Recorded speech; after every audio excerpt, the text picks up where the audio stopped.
You can earn real estate rental income without ever buying a home.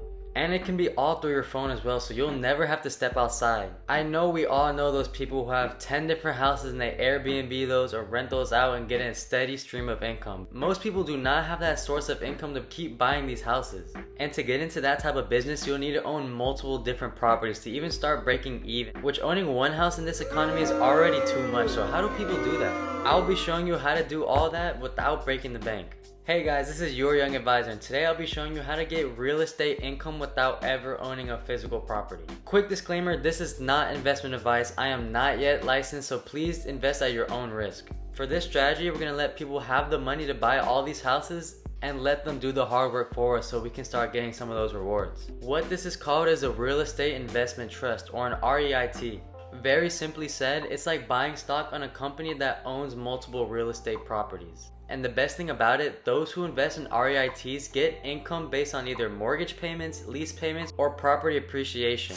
And it's also mandatory for those organizations to pass at least 90% of that income to the investors. So once you buy your shares of that, you start getting that income and you don't have to worry about things like tenants, mortgage payments, or property management. So what it basically is pulling that money together for those organizations to buy the real estate, so you can start at a very low cost and still get that income. There's going to be 3 different types of REITs that you can invest in that give you a variety of different yields. So let's go through them. The first one's going to be the equity REIT. Basically what this is going to be a company owning income generating real estate, which can be either apartment buildings, office buildings, or shopping centers.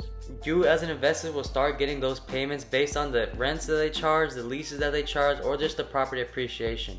Normally the yields for equity REIT will be about 3 to 5% annually. And it's going to be a relatively safe investment because that rental income is going to be more stable and predictable. Going on to the second option is going to be the mortgage REIT. These are going to be companies that invest in mortgages for either residential or commercial properties. You as an investor will then get paid based on those mortgage payments. These are going to be riskier than equity REITs because mortgage payments can have high default rates. That being said, the yields for these can be commonly 8 to 15% annually on your investment. But again, that's because you're expecting the borrower to continue monthly payments for up to 30 years, which in some cases can be very unlikely. There's also going to be a prepayment risk, so that means the borrowers can also pay off their mortgages a lot quicker, meaning you'll get less in interest income over time. This can also apply if they refinance their loan, so you'll have less of an interest payment then. This risk can also happen if the borrowers refinance their loan for smaller rates, meaning the smaller rates will give you smaller payments. For those reasons alone is going to be why you can yield so much, because there's so much risk involved for the investors. Going into the third type of REIT is going to be the ETF version. What that is going to be a collection of multiple different REITs giving you more average and stable returns. From there, you'll be getting those interest payments from leases, mortgages, and property appreciation, all of the sorts. And since it is more stable, you're going to be yielding about 2 to 4% annually on those investments. That being said, those are going to be the 3 different types of REITs that you can invest in. But if you're more willing to take on risk and you're interested in the mortgage with high yields, there's another investment called the Mortgage-Backed Securities. Investors in mortgage-backed securities are going to be a lot more involved in the process of mortgages and funding families to buy homes. What this is going to be a group of investors pooling their money together to provide mortgage assistance. And those borrowers can be a wide variety of people, from veterans, Section 8 housing, and to those who just need housing assistance. And some of the most well-known mortgage-backed securities are going to be partnered with government agencies as well. So some of these American programs such as Freddie Mac and Ginnie Mae are the reason why people in need get this money for housing assistance.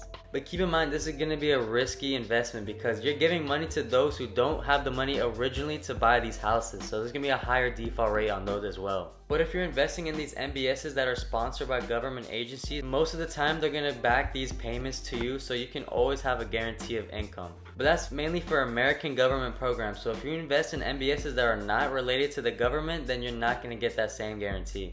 So in that case, if those borrowers default on their payments and stop paying their mortgages, you're going to have to bear those risks. All in all, those 2 options such as RITs and MBSs are going to be great ways to start getting passive income from real estate, which you never have to invest in physically. So you can now finally start living the dreams of being a professional Airbnber without leaving the comfort of your home. But with all that said, if you do have any more questions, please consult an investment advisor or someone who's licensed for more information about those. So thank you guys for letting me me be your young advisor today and teach you how to start getting passive income on real estate without ever physically owning a real estate property. I always appreciate the support and I read every single comment, so thank you guys for the support and I hope you guys have a great day. Thank you.